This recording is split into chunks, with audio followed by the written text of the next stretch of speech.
Bonjour à tous, bonjour à toutes.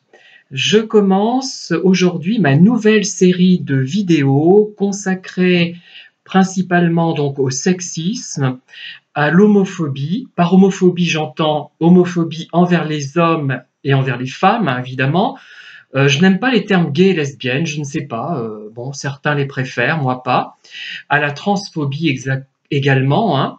Et je vais commencer par une vidéo qui traitera d'une violence qui est faite aux hommes. On parle souvent des violences qui sont faites aux femmes, mais quand elles sont faites aux femmes, elles sont en même temps faites aux hommes, du fait des stéréotypes de genre, et je vais prendre l'exemple des fleurs.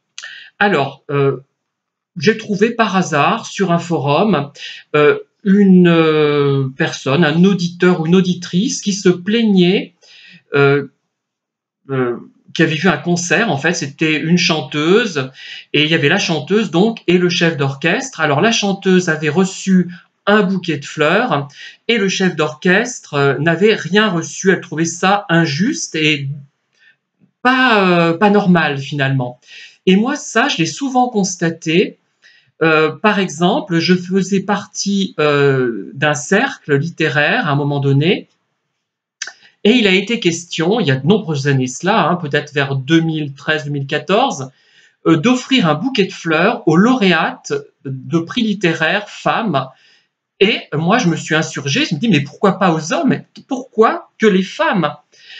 L'idée est que les hommes ne sont pas capables d'apprécier les couleurs, les parfums, les formes. Eh bien si, moi j'en suis capable, les fleurs m'intéressent, j'achète des fleurs, je reçois volontiers des fleurs, hein, il n'y a pas de problème, je peux en faire cadeau également, aussi bien à des hommes qu'à des femmes. Pourquoi se limiter à cela? Se limiter à des caractéristiques sexuelles, sexistes?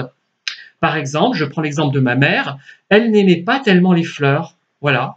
Ben, elle n'aimait pas les fleurs, donc elle préférait qu'on lui offre finalement un arbre, un arbuste, des plantes carnivores, différentes choses, mais pas forcément des fleurs. C'est ce qu'elle aimait le moins. Et pourtant, c'était une femme. Je crois que déjà, il faut tenir compte de ce qu'est la personne, de ce qu'elle veut.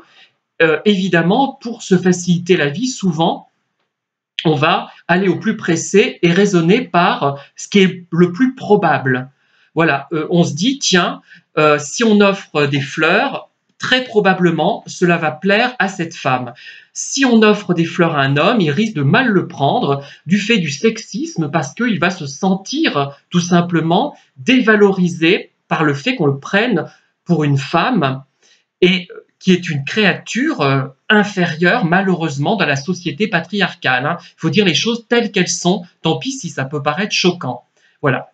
Et donc, pour en revenir à l'exemple dont j'ai parlé, euh, euh, donc on offre lors d'un concert des fleurs à une femme et pas à un homme. Qu'est-ce qu'on offre à un homme? Rien. Alors il y a un artiste, un chanteur, qui s'est vu offrir des sous-vêtements. Donc, et apparemment, une partie des spectateurs, des spectatrices ou des spectateurs homo auraient aimé qu'il les essaye sur scène, en public. Voilà. Bon, c'est peut-être pas de très bon goût, mais au moins, voilà, il y a quelque chose. On a l'impression que l'homme est puni. Alors, en même temps, catégoriser les gens, femmes, hommes, les femmes aiment les fleurs, les hommes n'aiment pas les fleurs, ce qui est faux, c'est complètement faux, mais c'est faux à un point inimaginable. Ça, c'est aussi bien dévalorisant pour la femme qui se voit réduite à l'état de petite créature fragile dont on ne tient pas vraiment compte des goûts, on pense à elle en tant que femme et, et non pas en tant que femme particulière qui aime des choses particulières. Et l'homme se trouve brimé.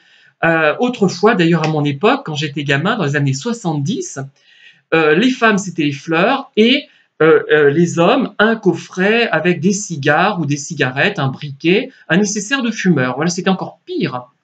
Et et pour la fête des pères, on récitait un poème qui insistait sur la virilité, sur la force de l'homme et sur le fait que la femme aimait bien, pour la fête des mères évidemment, aimait bien assumez bien plutôt les tâches ménagères. C'est extrêmement grave tout ça, ce n'est pas anodin. Ceux qui disent que c'est anodin, c'est soit qu'ils ne réfléchissent pas, alors là c'est une carence, je dirais, intellectuelle, qui est peut-être liée au fait que si on se base sur la pyramide de Maslow, ils ont tellement de difficultés de survie qu'ils n'ont pas le temps de se poser des questions qui relèvent un peu des thèmes d'intérêt de la, entre guillemets, bourgeoisie, ou de gens qui n'ont pas de contraintes financières trop fortes. Voilà, ou alors ce sont des gens qui adhèrent à cette société patriarcale, qui sont machos, qui sont adeptes du virilisme, et à des choses comme ça, en fait. Hein. Et moi, j'ai toujours trouvé ça injuste. Pourquoi un homme n'a pas le droit à des fleurs? Ça m'avait vraiment profondément choqué ce qu'on proposait dans ce cercle. D'ailleurs, ça a été abandonné parce qu'on s'est rendu compte que c'était absolument sexiste, mais à un point. Et ceux qui ne perçoivent pas le sexisme dans le fait d'offrir un bouquet de fleurs à une femme et pas à un homme, j'en ai vu des remarques comme ça à l'issue du commentaire qui concernait, comment dire, cette chanteuse qui avait reçu un bouquet et pas le chef d'orchestre finalement. Alors il y aurait eu deux chanteurs, un homme et une femme, je suppose que la femme aurait reçu un bouquet et pas l'homme. Bref. Et bien ceux qui ne voient pas que c'est du sexisme, c'est que vraiment, ils ne comprennent pas ce que c'est que le sexisme. Hein. Ils n'ont rien compris. Je me pose des questions, moi, sur leur capacité intellectuelle, leur capacité d'analyse minimale. Là, c'est grave. Hein. On est vraiment dans une carence hein, ou dans un rejet de tout changement, un rejet de l'évolution des sociétés, des hommes et des femmes. Hein. Alors, mais je suis tombé sur quelque chose d'encore pire. C'est la société Floragette. Je ne sais pas ce que c'est, une société donc qui vend des fleurs, des bouquets de fleurs par correspondance hein, et qui les adresse directement aux personnes. Alors là, c'est le bouquet, c'est le cas de le dire, hein, le bouquet de fleurs. C'est-à-dire que ils partent du principe qu'une étude américaine avait montré, laquelle étude américaine, on ne sait pas, hein, que les codes sociaux évoluaient et que les hommes étaient contents de recevoir des fleurs et que ça les rendait bien. Ça les rendait, comment dire, joyeux, heureux finalement. Ils étaient contents de recevoir des fleurs. Alors, ils disent quand même qu'offrir des fleurs à un homme, la démarche est osée. Oh là, c'est osé. Waouh! Moi, je vois pas ce qu'il y a d'osé là-dedans. Enfin, si on trouve que c'est osé, c'est qu'il faut vraiment, une fois de plus, hein, je vais rabâcher, se poser vraiment des questions sur son intelligence. Faites un test du QI, hein. Alors là, je suis pas pour le QI, mais là, c'est que vous n'avez pas 90 ou 100, hein, vous avez moins, si vous comprenez pas, c'est pas possible. Ou alors, c'est que vous êtes vraiment macho, ou pour les femmes, vous êtes vraiment des mijaurés qui adhéraient, pour des raisons d'ailleurs qui sont peut-être valables, hein, parce qu'il y en a qui ont intérêt peut-être à admettre cette société patriarcale, hein, je ne sais pas, peut-être qu'il y a des avantages, moi je ne vois pas bien lesquels, mais peut-être. Voilà, et bon. Et donc ils disent, les hommes aujourd'hui ne voient aucun inconvénient à recevoir des fleurs, mais, alors là c'est encore pire je trouve que s'ils voyaient des inconvénients à en recevoir, il faut que le bouquet dégage un sentiment de puissance. Un bouquet qui dégage de la puissance. Alors, il faut le faire. Hein. Alors, cette société Floragette, je crois que je n'achèterai rien chez eux. Hein. Il ne faut pas que l'homme se sente trop féminisé. Ah ben oui. Comme la femme est inférieure, se sentir féminisé, c'est dévalorisant. Ben non, c'est pas dévalorisant. Ça n'a rien de dévalorisant. Il y a une égalité des sexes. Pourquoi ça serait dévalorisant? Il y a un problème là. Les bouquets ronds sont à proscrire. Ah ben mince, moi je n'aime que les bouquets ronds. Ben, manque de bol, j'y ai pas droit. Ben, je suis puni, je suis un homme, je suis puni. Voilà, on est puni. Ah ben c'est agréable, hein. Enfin, voyez, quand je dis que le sexisme que subissent les femmes, les hommes le subissent de plein fouet aussi, de la même manière, enfin pas de la même manière, sur le versant opposé finalement, mais c'est pareil. Ce n'est pas mieux. Enfin, on le verra au fil des vidéos, hein, parce que là... Donc, il faut que ça montre... c'est un assemblage droit et élancé comme un sexe en érection, d'une certaine manière, hein, pour montrer l'audace et la virilité. Eh ben, bon courage. Si vous faites un bouquet qui montre l'audace et la virilité, vous êtes doué. Hein.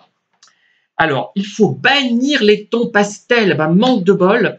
Moi, en ce moment, je préfère les tons pastels. Les roses anglaises, qui sont souvent de tons pastels. Les roses anciennes, ça dépend. Mais plutôt quand même, hein, d'une manière générale. J'aime aussi les roses de couleur vive. Hein. J'aime à peu près tout, moi. Mais manque de bol, en cette semaine-là, je n'aime que les tons pastels. Pas de chance, hein. Alors, voilà, il faut des notes franches, il faut que ça soit lumineux, parce que vous savez que l'homme, c'est le soleil, la femme, la lune. Ben oui, que de balivernes on vous raconte, mais que de conneries.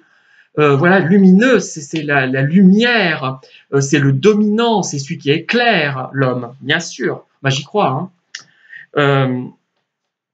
Il n'aura pas beaucoup de temps à prendre pour s'occuper de ses fleurs. Ben voyons, un homme n'a pas de temps, il travaille, il s'occupe pas de fleurs. C'est les femmes qui font ça. C'est bourré de sexisme. Est-il besoin de le dire? Moi, j'ai envie de j'en renverrai ma vidéo. Hein. C'est inadmissible d'écrire des choses pareilles. Ah, on peut joindre avec le bouquet de fleurs. Il ne faut pas que seulement un bouquet de fleurs. La femme, elle a le droit juste à son bouquet de fleurs, mais rien d'autre. Hein. Elles sont contentes de ça. C'est une femme, donc elle est inférieure, donc elle a le droit qu'à son bouquet de fleurs. Mais un homme, il faut adjoindre du vin, parce qu'un homme, ça boit du vin. Ça s'y connaît en vin. Ben non, pas forcément. Il y a des femmes qui s'y connaissent mieux en vin que les hommes, qui en boivent davantage. Voilà. Mais ça ne rentre pas dans la tête des fleuristes, hein, certains fleuristes du moins. Ah, le plus drôle, on peut offrir des bonsaïs ou des cactus. Parce que là, cactus, d'ailleurs, ça me rappelle d'ailleurs le Francophonissime, il y en a un du Luxembourg, dans les années 70, c'était un jeu, il y avait une certaine Paul Herman, il y avait un petit bonhomme du Luxembourg qui offrait tout le temps un cactus à ceux qui avaient remporté le concours du Francophonissime. Hein. C'était pour favoriser la francophonie. Les gens qui ont 50, 60, 70 ans, voire plus, s'en souviendront sans doute. Hein. Voilà la symbolique du bouquet au masculin. Alors, je ne lis même pas, ça suffit, je crois. Je crois que j'ai fait le tour de la question. Et vraiment, on se trouve vraiment dans une société qui évolue, certes, puisque maintenant, on a le droit de recevoir des fleurs. Mais pas n'importe quelle fleur, c'est encore... Moi, je trouve que c'est encore pire parce que c'est restrictif. C'est-à-dire qu'il faut des fleurs qui soient pas... Le bouquet ne doit pas être rond, il doit être érigé comme un sexe en érection, littéralement. Les couleurs doivent être franches, vives. Mais en général, attention, c'est osé. Faites très attention, vous allez vexer cet homme qui va se prendre pour une femme. Alors, moi, les hommes hétéros, je vous demande quand même comment vous percevez les femmes.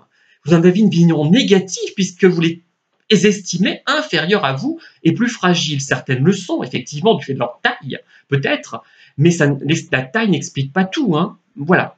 Voilà ce que je voulais vous dire sur cette première vidéo sur les fleurs. J'y reviendrai peut-être, d'ailleurs, je trouverai peut-être d'autres éléments, mais j'espère que vous réagirez à cela et que ça vous choque tout autant que moi. À la limite, s'il y avait une seule personne parmi mes auditeurs qui ne serait pas choquée par ce que je viens de raconter, par ce que fait Flora Jett et par la manière dont on traite les hommes, encore que je me souviens, j'ai publié un ouvrage de photos de boxe des années 55-56 à peu près, et les hommes se voyaient offrir un bouquet de fleurs. Et d'ailleurs, pour les compétitions sportives, c'est le cas. Puisqu'on considère que ce sont des artistes, donc chacun a droit à son bouquet de fleurs. Donc finalement, je défendais d'ailleurs le point de vue que la boxe avait des dimensions poétiques et esthétiques. Hein, sur un forum, je me suis fait rentrer dedans parce que quelqu'un m'a dit, un homo d'ailleurs, hein, il m'a dit mais c'est un sport de bourrin. Je me suis fait insulter littéralement parce que je disais mais non, il faut réfléchir, il faut se mettre à la place de ceux qui apprécient les choses. Moi, je n'aime pas du tout le foot, par exemple, mais même si j'ai pu penser à un moment donné que c'était un sport qui intéressait les gens, pas très intéressant, maintenant j'ai revu mon point de vue, ça dépend. On a le droit d'aimer les choses, mais le but, l'intérêt, c'est d'analyser le pourquoi. C'est intéressant de voir pourquoi on aime quelque chose, qu'est-ce qui nous plaît, en toute franchise, dans une activité, dans un sport, etc. Enfin voilà. Je vous laisse méditer sur cette vidéo et je vous dis à très bientôt pour d'autres vidéos sur le même thème dans ma série La virilité, rien à cirer. Voilà, merci de m'avoir écouté. Au revoir.